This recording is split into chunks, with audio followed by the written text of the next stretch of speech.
Story 1. The dense forest of the national park loomed over the two hikers, their shadows dancing in the flickering light of their flashlights. They had been hiking for hours and the sun had long set. "This is starting to get creepy," said one of the hikers, a young woman named Ashley. "Don't be scared," said her friend, a young man named Jake. "It's just a forest." But as they continued to hike, Ashley couldn't shake the feeling that they were being watched. She stopped and listened, but all she could hear was the sound of the wind rustling through the trees. "Are you sure everything's okay?" Jack said. "I don't know," Ashley said. "I just have a bad feeling." They started walking again, but Ashley couldn't help but look over her shoulder. Then she saw it. A massive, hulking figure stood behind them, the eyes glowing red in the darkness. It was a Bigfoot. Ashley screamed and turned to run, but the Bigfoot was faster. It lunged at them and knocking Jake to the ground. Ashley tried to run, but the Bigfoot grabbed her by the leg and pulled her down. Jake got to his feet and grabbed a large branch from the ground. He swung the branch at the Bigfoot, but the Bigfoot just grabbed it and tossed it to the side. Jake was about to turn and run when he saw something glint in the darkness. It was a flashlight. He picked it up and turned it on, shining the beam in Bigfoot's eyes. The Bigfoot roared in pain and released Ashley. It covered his eyes with his hand, stumbling backwards. Jake and Ashley took advantage of the opportunity and ran. They didn't stop running until they reached the ranger station. The rangers didn't believe them at first, but when they saw the scratches on Ashley's leg, they knew that she must have been telling the truth about at least something attacking them. They searched around the station, but they couldn't find anything. But Jake and Ashley knew that they were attacked by a Bigfoot that day, and they also knew that they would never be returning to that forest ever again. Story 2. The ranger station was small and rustic, nestled deep in the heart of the national park. It was a popular destination for hikers and campers, but during the off-season it was eerily quiet. One night, a young couple, Alex and Sarah, decided to go camping in the park. They had heard rumors about a haunted ranger station, but they didn't believe them after all. It was just a silly story, right? They arrived at the ranger station late at night. The only sound was the wind whistling through the trees. They pitched their tent and settled in for the night. Around midnight, Alex woke up to a noise. He sat up in his bed and listened. It sounded like someone was walking around the outside of the tent. "Sarah," he whispered, "are you awake?"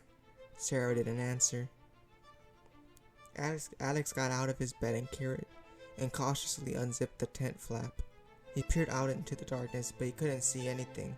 "Hello," he called out. "Anyone there?" But there was no reply. Alex zipped up the tent flap and went back to bed. He tried to forget about the noise, but he couldn't shake the feeling that they were being watched. A few hours later, Sarah woke up. She had to go to the bathroom, so she got out of bed and went outside. The full moon was shining brightly, and Sarah could see for miles. She walked to the edge of the clearing and looked around. There was no one else there. Sarah relieved herself and started to walk back to the tent, but as she turned around, she saw something out of the corner of her eye. It was a man. He was standing in the trees watching her. Sarah froze in terror. The man was tall, thin, with long, dark hair and pale skin. He was wearing a ranger's uniform, but it was old and faded. The man started to walk towards Sarah. She turned and ran back to the tent, but the man was faster. He grabbed her and pulled her back. Sarah screamed, but no one could hear her. The man dragged her into the trees and she disappeared. Alex woke up to the sound of Sarah's screams. He jumped out of bed and ran outside, but she was nowhere to be seen. He searched in the entire clearing, but there was no sign of Sarah. He called out her name, but she didn't answer. Alex was terrified. He didn't know what had happened to Sarah, but he knew it was something bad. He ran back to the ranger station and called for help, but when the other rangers arrived, they couldn't find any trace of Sarah. It was as if she vanished into thin air. Alex never saw Sarah again. He believed she had been taken by the haunted ranger, but the other rangers didn't believe him. They thought he was just imagining things, but Alex knew what he had seen. and he knew that the haunted ranger was real. Story 3. The national park was known for its majestic mountains, towering waterfalls, and lush forest. It was a popular destination for campers and nature lovers alike. One day, a group of friends decided to go hiking in the park. They were all experienced hikers and had done their research. They knew all about the trails, the wildlife, and the dangers. They started their hike early in the morning, and by midday they had made their way to a remote part of the park. They were tired and hungry, so they decided to stop for lunch. They found a clearing in the forest and sat down to eat their sandwiches. As they were eating, they noticed a cave entrance nearby. Curious, one of the friends said, "Let's go check it out." The other friends agreed. They all stood up and walked their way over to the cave entrance. The cave was dark and damp, but the friends were excited to explore it. They entered the cave and followed a narrow passage. The passage was dark, and the friends had to use their flashlights to see. After a few minutes, the passage widened to a large chamber. The friends looked around in awe. The chamber was filled with stalagmites and stalactites. "This is amazing," one of the friends said. The friends continued to explore the chamber. They found a series of smaller passages, and they followed them deeper into the cave. After a while, the friends came to a large dead zone. There was no way to go farther. Well, that's a shame," said one of the friends. "But it was a great adventure." The friends turned around and started to head back. But as they were walking, they heard a noise behind them. They stopped and turned around, but they couldn't see anything.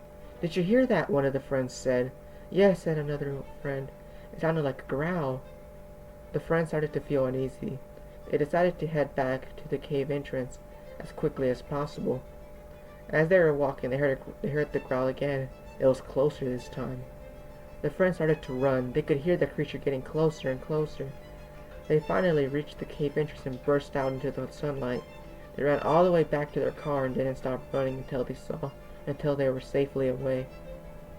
The friends never went back to that cave.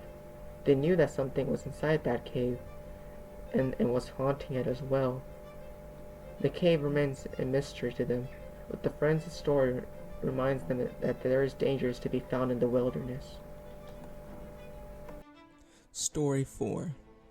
The national park was known for its beautiful scenery and its extensive network of hiking trails. One day, a young man named David decided to go hiking on one of these trails. He was an experienced hiker and had done his research. He knew all about the trails and the area and the potential wildlife that he may see. David started hiking early in the morning and made good progress. The trail was well marked and easy to follow. He was enjoying the hike and the beautiful scenery that he saw around him. After a few hours, David came to a fork in the trail. He stopped to look at his map. He was supposed to turn left, but he saw a sign for a shortcut to the summit of the mountains he was climbing. David decided to take the shortcut. He figured it would save him some time. The shortcut was narrow and steep, but David was careful. He made his way up the mountain slowly and steadily. After a while, David reached the summit. He was tired but happy. He sat down on a rock to rest and enjoy the view. But as he was sitting there, he heard a noise behind him. He turned around, but he didn't see anything. David stood up and looked around him. He was alone on the summit. But then he heard the noise again. It was closer this time. David turned around and saw a pair of glowing eyes staring at him from the darkness. David turned and ran. He ran as fast as he could down the mountain. He could hear the creature behind him gaining on him. David ran until he reached the fork in the trail. He turned left and followed the main trail back to the park entrance. David never looked back. He didn't know what the creature was, but he knew it was dangerous. David made it back to the park entrance safely. He told the rangers what had happened, but they didn't believe him. They thought he was just imagining things. But David knew what he had seen, and he knew that the creature was still out there somewhere in the park. Next time you're hiking in the national park, be careful. You never know what might be lurking in the shadows. Thank you for watching my video, and I hope you have a great day.